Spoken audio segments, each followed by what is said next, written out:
Yo, what's up? Sa magandang araw ulit sa inyo mga kapiskada. So panibagong content na naman guys ang ating gagawin ngayong araw. Dahil nung maraan, alam nyo naman, na-busy tayo dahil marami tayong mga pinagagawa sa buhay. So ngayong araw guys, samahan nyo ako, libutin natin tong shop na to at dumayo tayo na San Pedro Laguna para silipin. Lalong-lalo na guys, yung mga naghahanap ng mga gamit pagdating sa aquascape. So make sure lang na tapusin nyo yung video na to para sa mga update na ibibigay natin ngayon. Dahil dito guys, marami tayong makikita at marami kayong magagamit pagdating sa aquascape. So tara, let's go!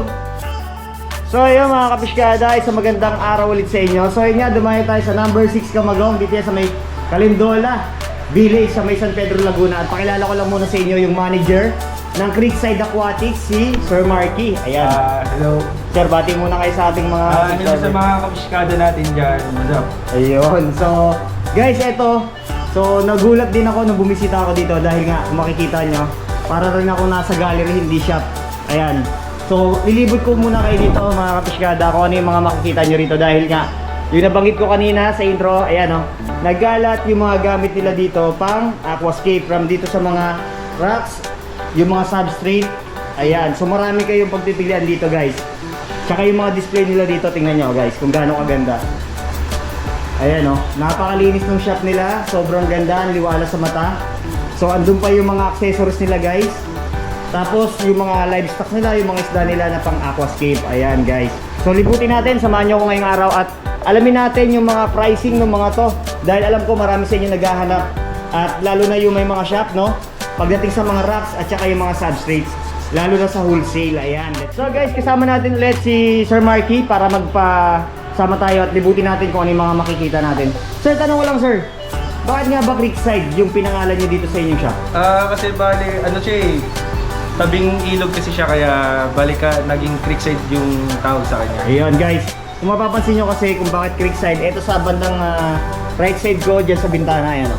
Ilog na yun yun nandyan. So kaya binanggit at tinawag bilang Creekside Aquatics. At yun nga, dahil kung mapapansin nyo at mapapabisita kayo dito, napakaganda ng shot nila guys. So ngayon, pasama tayo kung ano yung mga makikita natin dito at yung mga details ng mga yan. So gaya nito. So dito, kay Marky, dito meron tayong more or less mga 20 gallons, tama ba? 15 gallons. 15 gallons siya. So ito ba sir na ganitong setup is for sale siya? Posible, pero ano naman yan sir, bali low-tech setup yan. So madali lang siya alagaan. Tulad nito sir, may mga anubias. Kumbaga pag bumisita kayo dito, ito yung makikita nyo, ito yung mga pwede nyong mga sample, no? Na pwede nyong gayahin din once na magpagawa kayo ng aquascape. So bali kasi sila, tumatanggap din kayo sir ng aquascape na services, di ba? Message lang kayo sa page namin kung may questions kayo about aquascaping din. Kung magpapascape naman kayo, pwede rin namin kayo bigyan ng quotation about that. Yun. So ilalagay natin dito guys yung FB page ng Creekside Aquatics para sa mga inquiries nyo guys. So eto, meron tayo dito mga aquasoil. So ito kasi mga basic na kailangan pagdating sa aquascape. So Sir Marky, magkano yung mga aquasoil natin ganito? Sir is ano yan, PCFM Eco Soil, bali 8 liters siya. So ang price niya is 900 pesos. So 900 pesos guys, ito. So itong aquasoil na yan guys, ayan, magagamit nyo yan dyan sa pag-aquascape. So isa sa mga kailangan yan kapag mag-aquascape kayo kasi nga para mas madali mabuhay yung mga plants. Ito, marami pa sila dito. Nakadepende kung ilang liters guys yung presyo nyo na binibigay nila. So merong 8 liters, may 3 liters. So kayo na lang bahala mamili kung gaano karami yung bibilin nyo guys. So meron pa silang sample dito. Ito, possible to for sale to. Yes sir. Bali, ito ang tawag sa tank na to sir ay Paludarium. Paludarium na low iron, tama ba? Yes sir, Paludarium low iron. Ayun. So dito kasi guys, napansin ko yung tanks nila, hindi siya yung common na aquarium glass na nabibili lang natin sa mga shop, no? So mas maganda yung klase ng aquarium na pinoprovide ng Creekside. At nakita nyo dito, ayan yung mga aquascape nila dito. Mga magkano lang sir yung idea sa pricing nito sir? Nasa 2 to 4K yung range niya. 2,000 to 4,000 nag-range yung pricing nito. May kasama na rin ng ilaw and filter. Ayun, so complete setup na rin yan guys. Ayan, so dito naman tayo. Tapos meron ako napansin dito guys. So, ang sabi sa akin ni Sir Marky, ito yung tinatawag na Dojo. Dojo. So dito guys, pag bumisita kayo, pwede kayong parang ito yung demo tank nila or sample na meron kasi mga rocks dito. Ayan, meron tayong dragonstone, may serio, may elephant skin, may lava rock. So for example, ito nag-iisip lang kayo kung anong design yung gusto nyong ipagawa sa kanila, so pwede kayo dito mag-demo kung anong klase ng aquascape yung ipagagawa nyo sa kanila para at least nakikita nyo na rin kaagad. Ayan. Tapos meron din sila dito mga available na mga Tweety hoods. Ayan. So kuya Margie, magkano yung mga ganitong ano natin? Bali, ang titigil namin is 450 per kilo. 450 per kilo guys. Ayan oh. So marami silang iba't ibang klase. So kayo na lang din mamimili guys. Ayan oh. Marami silang stocks dito. So magawin naman tayo after natin sa mga substrate at dito sa mga woods, no? So meron sila dito mga rocks, iba't ibang klase ng rocks. Ayan. So dito Sir Marky, magkano yung ano natin dito? Black lava rocks. Black lava rocks and red lava rocks is 80 pesos per kilo. 80 pesos per kilo. So ayun guys, kayo na lang mamimili ng mga ano kung gaano kalalaki yung sukat ng mga rocks na yan. At itong Dragonstone natin, Kuya Marky. Sa Dragonstone is 150 per kilo. 150 per kilo. Guys, ayun, mura na yan guys, oh. Tapos dito naman meron silang Surrey Stone. Ayan, dami rito guys. Ayan. Sa mga nag-PM sa akin at naghahanap ng mga supplier at yung mga wholesale nito guys, pwede kayong mag-inquire sa kanila. Ayan, so marami lang silang stocks ng mga Surrey Stone. So dito kay Marky, magkano yung Same lang din siya ng Dragonstones, which is 150 pesos per kilo. 150 pesos per kilo guys. Ayan oh, napakamura na yan. Dito naman sa elephant skin, Sa elephant skin namin is 170 pesos per kilo. 170 pesos per kilo. Ayan, so kayang-kaya ng budget nyo. At meron sila dito mga River Stones. river stone. Ito yung mga parang batong buhay. Pero mga ganda to guys, oh. So maraming mga sizes yung pagpipilian nyo dito. At yun, sa naghahanap sa baba, meron pa tayo dito mga substrate. So simulan natin dito. Dito sir, magkano to? Lava Beats. Black Lava Beats yan, which is 80 pesos per kilo rin. Lava Beats, 80 pesos per kilo. At Pumice to, no? Sir, 80 pesos per kilo rin. Pumice, ito, 80 pesos per kilo. At Same lang din siya ng Red Lava Beats. ayun, same lang. Tapos itong Kaya sand, mga sands namin, 60 per kilo sila lahat. 60 per kilo lahat. Pero dito guys, may fine sand, tapos yung parang normal sand. Ito. Meron din to, medyo malalaki yung budil. Pero ito yung dito ako sa mga naghahanap. Ito marami kasi naghahanap. Mas pino yung buhangin nito guys. Parang silica sand to, no sir? Fine white sand. Fine white sand. Ayun, tingnan nyo guys, oh, parang asukal na. Sobrang lilit ang butil. Tapos meron din sila ditong river sand ba to, sir? Black sand. Black sand. Yun. So magkano naman po yung ano nila dito? 60 pesos per kilo rin. 60 pesos. At itong anong tawag dito, sir? Lava sand. Lava sand. Ito guys, marami rin naghahanap sa atin ito. So magkano dito, sir, yung price niya per kilo? 60 pesos per kilo rin. Ayun, 60 pesos per kilo. So guys, sa mga naghahanap at nagtatanong sa atin, pwede kayong bumisita dito guys. Ayan, makikita nyo, ang dami ditong mga substrate at yung mga rocks na pagpipilian dito guys. Ngayon, mapunta naman tayo dyan sa mga aquatic. So guys, ayan, nanggaling tayo sa rocks, sa aqua soil, sa mga wood. So ngayon, meron kayong variety ng pagpipilian dito ng mga aquatic plants. So dito sir, magkano nag-range yung mga plants natin dito? 30 to 60 pesos. 30 to 60 pesos. Bali mga ilang stem yan sir? For example, itong stricta. Sa stricta, ito sir, isang bundle na siya. Okay. Bali, ang price niya is 60 pesos. 60 pesos. Ito Ayan, na oh. siya. Ayan, ganyan. Guys, may mga ugat-ugat na yan, oh. Ayan, oh, buhay na buhay na. So, ililipat niya lang dun sa gagawin yung aquascape. Ayan. Ready to plant na rin siya. Ready to plant na rin siya. So, bali, ito sir, yung mga plants na to, kumbaga, hindi ba sila ganun kahirap i-maintain? Bali, ano sila lahat sila low-tech, so easy to maintain naman. Yun. So, madali naman silang i-maintain dahil mga low-tech plants lang. Sa baba niyan, meron sila ditong Java Fern. So, yung Java Sir, Fern mga nila Java Fern. is 280 pesos. Ayan, guys. 280 pesos. Tapos, meron silang Java Fern na narrow leaf, yung mga maliliit na gaya nito. Same price lang din sila. Price lang din. So, ang napansin ko dito sa pinaglalagyan nila, nagmi-mist sila, may smoke. So, para yung moist, tama ba sir? Sir, para ano Ano ba purpose yan, sir? Hindi sila ma-dry. So, yan, Java Fern, 280 pesos. Per pot yan, sir. Per clump na yan, Isang buo na. Okay, so 280 pesos. So dito guys, ayan kung mapapansin nyo, meron sila ditong mga aquascape na nakahilera. So gaya na nabanggit ko, para akong bisita talaga sa gallery. Dahil ang ganda ng mga aquascape nila dito guys, gaya nito. So ito yung mga sample display nila na pwede nyo kuhanan nga din ng idea kapag once na magpapasetup kayo sa kanila ng aquascape. So ito more or less mga 2.5 or 5 gallons siya nag-range yung setup na to. Tapos meron pa dito tayong more or less mga 10 to 15 gallons na setup. So usually naman sa ganitong setup, kasama na dyan yung filtration, ang on-back at yung ilaw, and then yung aquascape syempre. So nakadepende na yun sa inyo kung ano pa yung mga ibang additional na gusto nyo gawin. So dito naman meron tayo ditong 15 gallon set. Isa to sa nag-outstanding sa mata ko kung mapapansin nyo guys.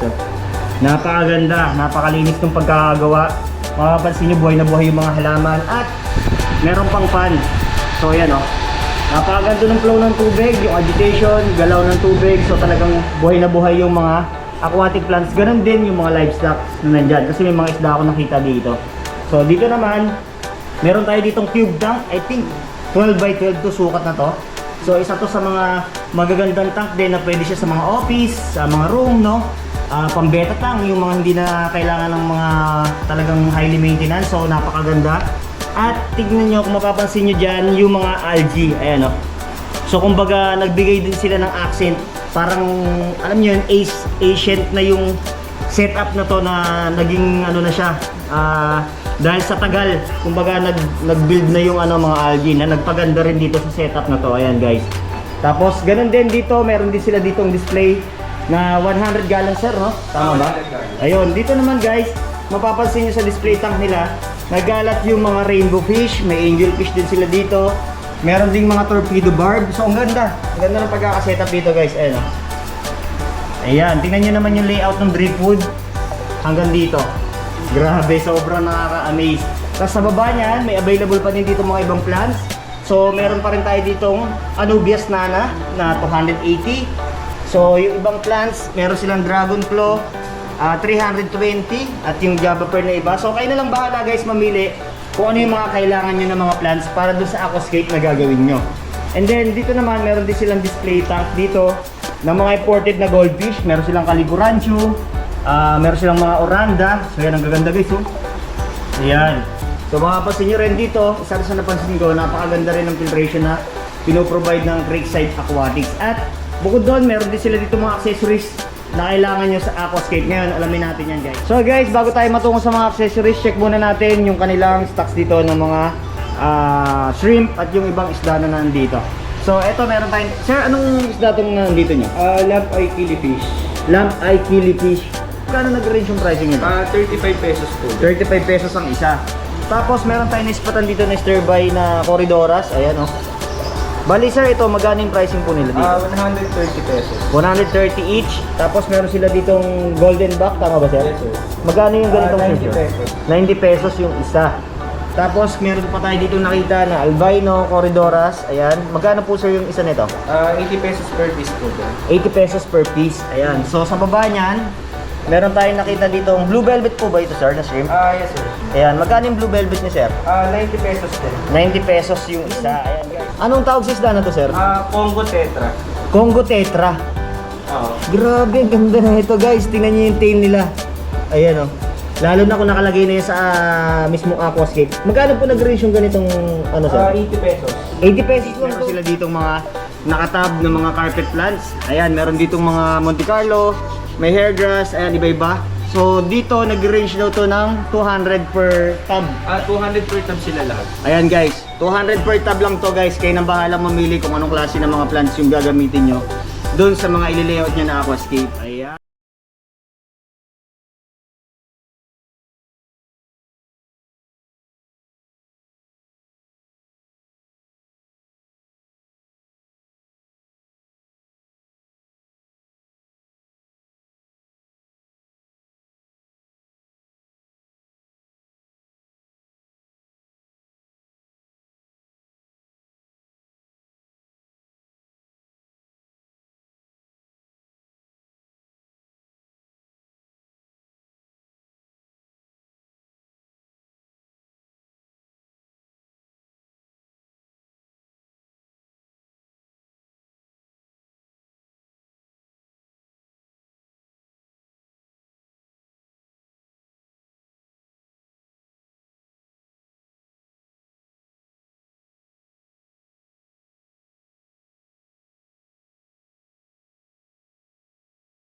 Guys, dito naman sa area na to makikita nyo lahat ng mga gamit pang aquascape na pwede nyong gamitin kung kayo nga ay magsiset up.